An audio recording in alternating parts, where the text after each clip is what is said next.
Við erum komin til hennar Lindu í heilsuhúsið á Laugavegi. Sæl Linda. Takk fyrir að taka á móti okkur. Já, takk fyrir að fá okkur hérna. Við erum að fara að tala bætiefni. Já. Er það ekki? Jú. Nú sumarið loks komið. Já. Og þá langaði mig svolítið að spyrja þig, er eitthvað sem við þurfum að taka á sumrin, einhver önnur bætiefni? Sko, á sumrin ágætt bara að halda sér svona mestuleit við svona sína rútínu.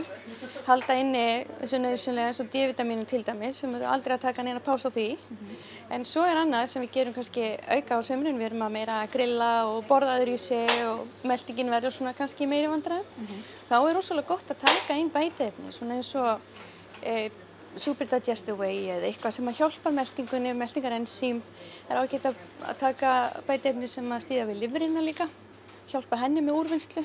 Þannig að það svona kannski helstu áherslurnar fyrir sumarið, það að reyna að hjálpa aðeins upp á meltinguna. Já, einmitt. Og mörg glímum við nú við meltingar, svona truflanir og annað út af fæðunni sem við erum að borða. Það það eiginlega okkar stærsta spurning hérna allavega og ekki síður á sumrin.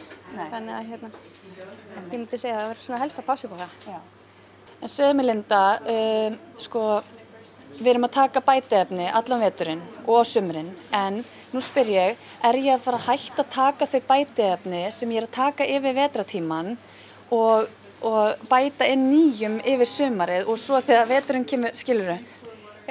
Kannski ekki beinlínis að taka út, en við kannski tökum öðruvísi skammta, eins og til dæmis D-vitamínu, við erum alltaf að taka minna af því yfir sumarið, af því að við væntanlega fáum einhverja sól, sérstaklega þeir sem að fara erlendis eða eru svo heppnir að búa á þeim hluta landsins þar sem er eitthvað sól. Já, einmitt. En annars myndi ég segja svona mestuleyti erum við að taka alltaf svona svipað og eins og ég sagði áðan, það helst meltingin sem við erum að passa upp á, það mjög mikilvægt líka að taka góða gerla.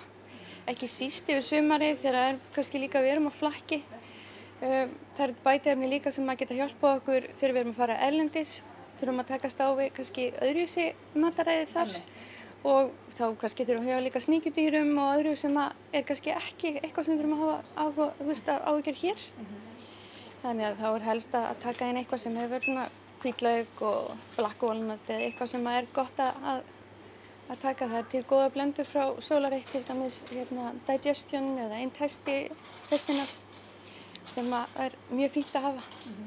En segðu mér, húðin okkar, við þurfum að vernda hana yfir sumartíman þótt að sólin sé ekki hátt á lofti alltaf yfir sumartíman hjá okkur, en samt þurfum við að koma í veg fyrir. Hvað svona mælur með að við séum að taka fyrir húðina? Sko, fyrir húðina alltaf gott að taka inn góðar fitusýrur. Við erum að tala omega-3, 9 eða bara omega-3 í salmonóil til dæmis, það er rosalega fín. Það er líka rosalega gott að taka inn karotín, fútkarotín og astasan. Þetta er allt svona góð efni til að hjálpa okkur bæði bara að fá betri lit, koma í veg fyrir sólarexem og alla viðkvæmni í húðinni. Þannig að ég myndi segja það, svona astasandinn og góða fitur. Góðar fitusýrur. En segðu mér, þá er það D-vitamínið og góðar fitusýrur og svo meltingar. Er eitthvað svona annað sem nú er þið með bætiefni kannski líka fyrir eins og hlaupara og íþróttafólk, eða ekki? Sko, astasandinn getur hjálpað líka þar. Og til dæmis Nutrilink, mjög gott að taka Nutrilink ef maður er mikið á hlaupum, Nutrilink Active. Það er fínt fyrir þá sem er alltaf á hreyfingunni. Svo erum við með ný bætiefni frá Benekta, íslensk. Það verið vinsælt hjá fólki sem er að hreyfa sig mikið og eru í fjallgöngum til þess að minnka álag á liðamótum. Liðirnir, þú talar liðamót og það eru margir sem að glíma við liðagigt og alls konar gikt, vefja og annað.